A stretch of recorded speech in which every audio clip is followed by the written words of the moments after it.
అందరికీ నమస్కారము. ఇంట్లో తాబేలు బొమ్మ ఉంచడం వెనుక ఉన్న రహస్యం.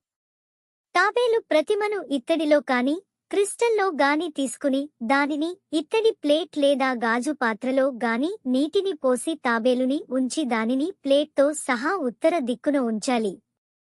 ప్రతిరోజు ఉదయాన్నే ప్లేట్లో ఉన్న నీటిని తీసివేసి కొత్త నీటిని మార్చాలి. కొత్త నీటిని మార్చేటప్పుడు మన మనస్సులో ఉన్న కోరికను తలుచుకుంటూ పోయాలి. తాబేలు నీటిలో ఉండే ఎక్కువ రోజులు బ్రతుకుతుంది.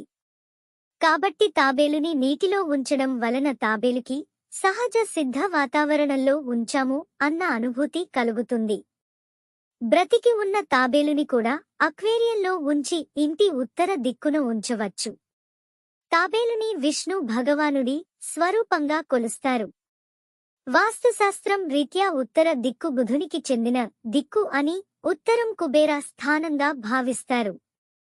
జ్యోతిష్య శాస్త్రంలో బుధగ్రహానికి ఆదిదేవుడు విష్ణు భగవానుడు. తాబేలు విగ్రహాన్ని ఇంట్లో ఉంచడం వలన కలిగే ఉపయోగాలు. తాబేలుని నీటిలో ఉంచి ఉత్తర దిక్కులో ఉంచడం వలన బుధగ్రహ దోషాలు తొలగిపోతాయి. తాబేలు ఉన్న ఇంటిలో పిల్లలు మంచి విద్యతో విద్యావంతులుగా ఎదుగుతారు. మంచి వాక్ శుద్ధితో భావ ప్రకటన చేయగల సామర్థ్యం కలిగి ఉంటారు.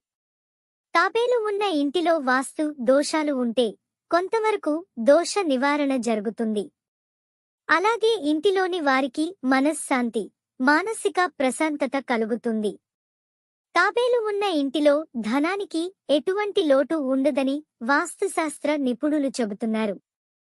అలాగే క్రిస్టల్ లేదంటే ఇత్తడి తాబేలు వ్యాపార స్థలాల్లో ఉంచడం వలన వ్యాపారాభివృద్ధి ఉంటుంది. వీడియో నచ్చితే లైక్ చేయండి. మరిన్ని ఇలాంటి ఇంట్రెస్టింగ్ వీడియోస్ కోసం ఛానల్ని సబ్స్క్రైబ్ చేయండి.